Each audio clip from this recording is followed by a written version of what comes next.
Courage did everything right. He faced down cosmic horrors, saved his family 1,000 times over, and screamed his little pink lungs out trying to warn them.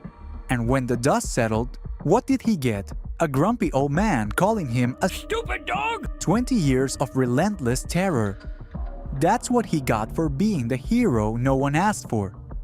We call him a coward, but his story teaches us something most people missed about fear.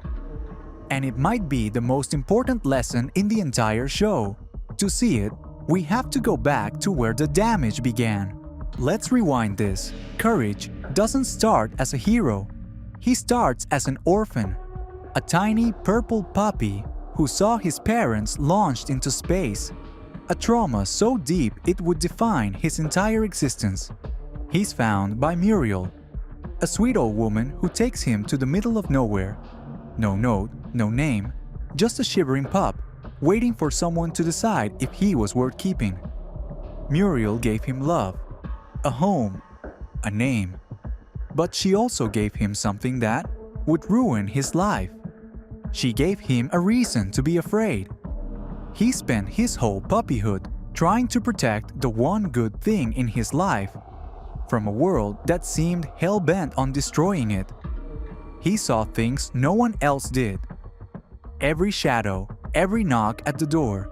Because when you've already lost everything once, you live every second waiting for it to happen again. And the cruel part, his fears were always real. The monsters were always at the door. Proof that his anxiety wasn't just in his head. Courage wasn't just a dog. He was a mirror that made his world feel as terrifying as it truly was. But someone else was watching, Eustace. And he wasn't just indifferent, he was cruel. The show tells us Eustace is just a grumpy old farmer. We're supposed to accept that. Sweet old lady, mean old man, scared little dog. End of story. But look closer. Muriel's love was unconditional, but it was also blind. She never saw the danger. Eustace didn't just ignore the danger, he was often the source of it, his greed and bitterness inviting evil into their home. Watch that dynamic. That's not just a scared dog, that's a child living in a home with one parent who enables the danger and another who embodies it. That silence, that dismissal, broke something in Courage that was never going to heal. What happens next isn't a cartoon. It's a case study in complex trauma. Courage screams. He panics. He tries to warn them. And every single time, he's ignored. Eustace, the man who's supposed to be a protector, pulls out a scary mask and says, "Booga, booga, booga! The world is ending and your father figure is making a joke out of your terror." We're supposed to think it's funny. Courage did something brave. True. But the thing that made him, the constant gaslighting, the isolation, the identity he never got to choose, that started long before the first monster showed up. Nobody got punished for that. The easy read on Courage is that he's a scaredy cat. A walking punchline whose fear is the joke. Simple. But that's the story we tell because it's comfortable. It makes him the problem. And if he's the problem, we don't have to look at the terrifying world he lives in, or the dysfunctional family that keeps him there. But that's not the whole story. Courage never believed he was brave. He believed Muriel's life depended on him. Every scream, every frantic gesture, every desperate plan. It was never about being a hero. It was about keeping the one person who ever showed him kindness safe. That's the trap of being a survivor. You spend the rest of your life terrified you'll have to do it again. The monsters weren't just monsters to Courage. They were a test of his worthiness, a test of his ability to prevent the inevitable. Proof that the love was real but fragile. Proof that his existence was more than just someone else's pet project. And when Eustace dismissed him, Courage didn't just get his feelings hurt, he lost the only validation he had, that his fear was real. Now look at Muriel. We want to see her as the perfect caregiver. The movie lets us. She's the sweet old lady who loves her dog. But Muriel wasn't just a victim here. She was an enabler. Every time she hummed in her rocking chair while a demon tried to steal her soul, that was a choice. Every time she patted Courage's head and said, "Oh, Courage," without truly listening, another choice. She built a world of comfort for herself and left Courage to stand guard at the gates. That's the betrayal Courage couldn't survive. Not the monsters. Monsters are predictable. They want to hurt you. But Muriel? She was supposed to be safe. Muriel looked her terrified child in the eye at the worst moments of his life and chose blissful ignorance. "Who's my little doggy?" she'd ask as the world crumbled. And Courage's answer, a silent scream. 20 years of terror. And that's the response he gets. A pat on the head. A dismissal. It wasn't my problem. No wonder he couldn't stop being afraid. Letting go would mean admitting he'd been screaming into a void for 20 years. And sometimes holding on to the fear feels easier than grieving the safety you never had. We've all met Courage. Maybe we've been him. The kid who was told they were too sensitive and spent the next 15 years trying to prove their feelings were valid. The one who saw the cracks in the foundation, the dysfunction in the family, the danger everyone else agreed to ignore. Not because you wanted to, but because someone had to, and you believed them. The anxiety wasn't your idea, but it became your identity. And somewhere along the way, you stopped being able to tell the difference between what you felt and what the world told you to feel. Just relax comes with conditions nobody reads out loud. The people telling you to calm down aren't always the ones who will protect you. And by the time you figure that out, you've already given the best years of your life to a threat that keeps changing its face. Courage gave everything, and everything was never enough. Not because he failed, but because safety was never real. The only person who didn't know that was him. That's what anxiety actually looks like. It's not about weakness.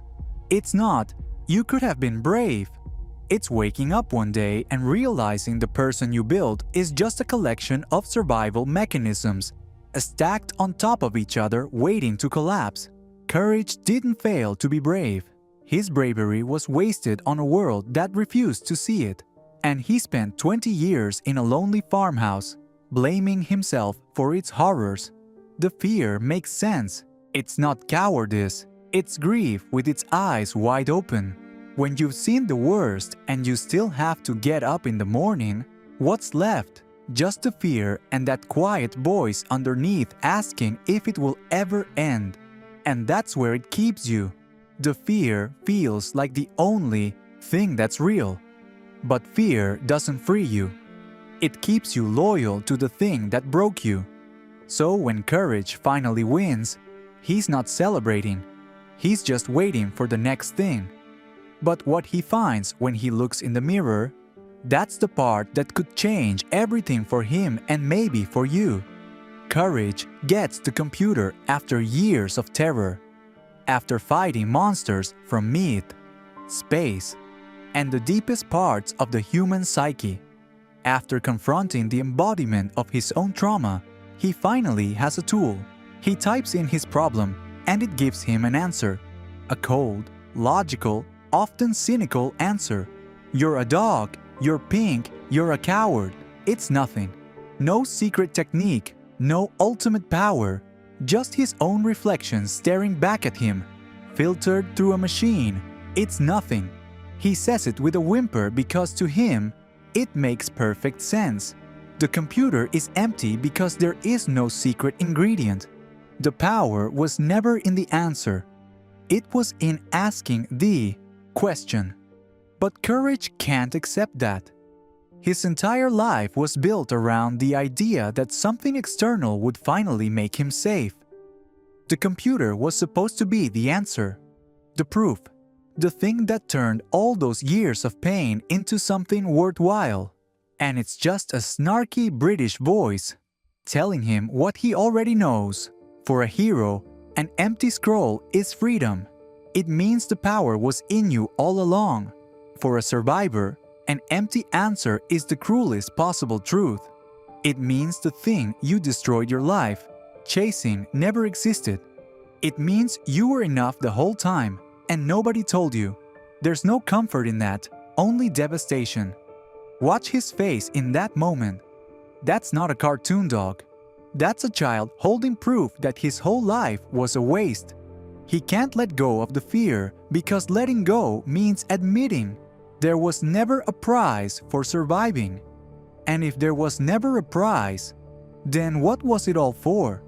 So he screams, not to win anymore, just because screaming is the only thing he has left, and he keeps going.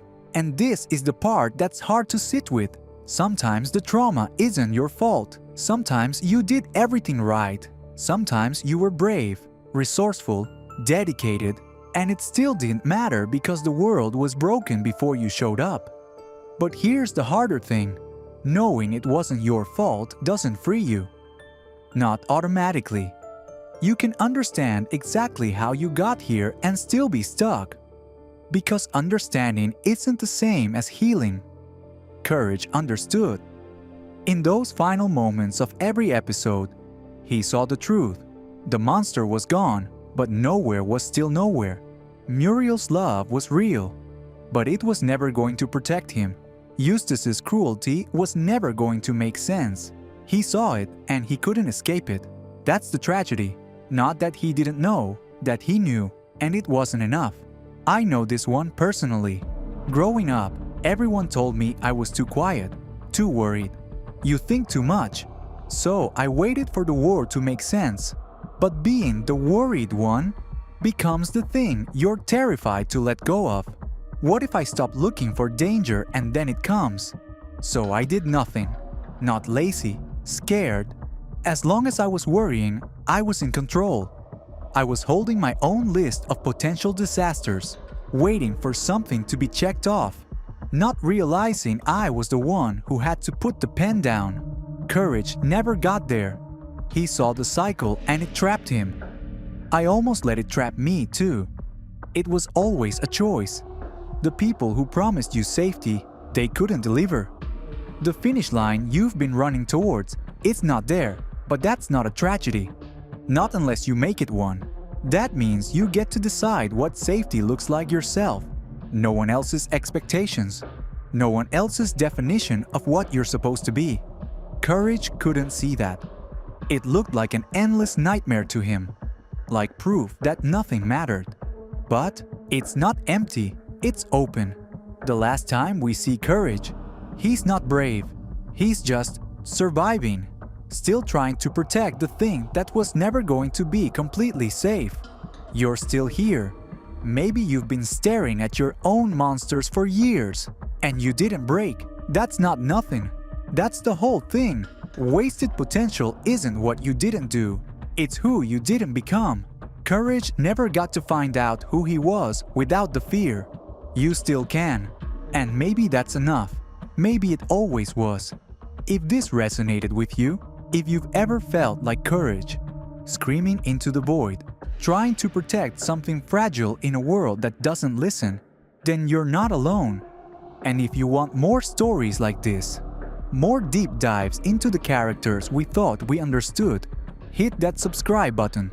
Because these are the lessons hiding in the shows we grew up with. The ones that matter. The ones that change how you see yourself. So subscribe and let's find the truth together. You deserve to know what you've been carrying all this time.